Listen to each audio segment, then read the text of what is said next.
you're hyped up in that state for over a year, stressed and ready to go, bring it on, I'm going to kick some butt. You don't just come home, put your sea bag down or whatever, and take your uniform off and boom, everything's fine.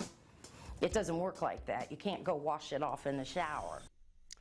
They are the men and women who not only deserve but demand our attention every single day. The ones who serve their country and now find their country is failing miserably to serve them as promised. The fight goes on for military veterans to receive the medical treatment they deserve. And in one state, the numbers are shocking when it comes to how ineffectively they are being treated and how many of them are dying at their own hand. Let's welcome to Midpoint. He is the assistant editor of Blue Force Tracker and former intelligence chief for the U.S. Marine Corps, James LaPorta, and joined by one who served in both the U.S. Navy and U.S. Air Force Reserves, deployed in both Operation Iraqi Freedom and Operation Enduring Freedom. Now responsible for the 934th Air Wing Lift Education and Training Office, Dennis Metafrazo. I thank you gentlemen both for joining us today. Thank you. I'm going to start out with you first of all, James, because let's get to some of these numbers here and please confirm these. According to the stories that we have, between 2009 and 2011, a total of 500 North Carolina veterans died from suicide, with a suicide rate 150% that of the general population. Are those numbers accurate? Those numbers are accurate. Let's look at the facts here. The facts, according to a 2010 VA study, shows that 22 veterans a day are taking their life. If you look at the abysmal lack of support from Congress, there are two bills that are currently in Congress, one in the Senate and one in the House. The Senate bill to combat the suicide rate has about a 4% chance of being enacted into law. 0 senators from North Carolina have signed that bill. And in the House, there's only a 12% chance of it being enacted into law. Out of the 12 congressmen from North Carolina, only 3 have signed the House bill.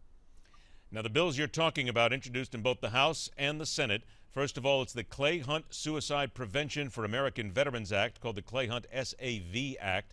That's the one that, according to the VA study, 22 veterans a day committing suicide. And these are the ones that have a possibility, as you put it, a very, very little chance of ever becoming law. So taking that all into account, Dennis, let me take it to you right now. Hearing these numbers, the suicides of veterans in North Carolina alone, and the fact that the government is not doing anything about it, it would make me so steamingly angry, I would be ready just to absolutely jump. It does make me angry, and I think it makes many veterans angry. And you asked at the beginning, is 22 a day accurate? And I would say yes, except that's a VA statistic.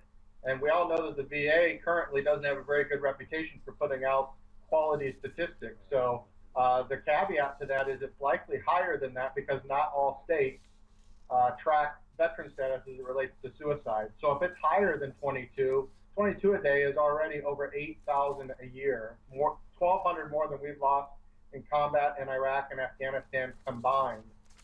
That's 4,000 more than have been lost to Ebola since the start of the Ebola epidemic in West Africa. Something needs to be done because we have veterans taking their own lives, and they shouldn't be. There are plenty of resources out there, and they can live a happy, healthy, safe life after returning from service and experiencing trauma. They don't need to go through this. They can. They are forever changed, but they can be healthy and happy. James, I got about a minute left, then we'll come back after we take a break. But let me ask you this for your opinion. Why is this something that we don't hear a lot about? This is something that apparently has completely fallen through the cracks. It doesn't seem to get a lot of attention, even in North Carolina. Some of the rumors that I've heard around Washington is that there are certain congressmen and women who do not particularly agree with the science behind how long PTSD symptoms can last. And then there's also the situation of where the money, the bills would call for financial incentives for psychiatric doctors. Currently, the VA just doesn't have enough doctors to treat the patients. And there's some questions about where that money would come from in regards to giving psychiatric doctors financial incentives.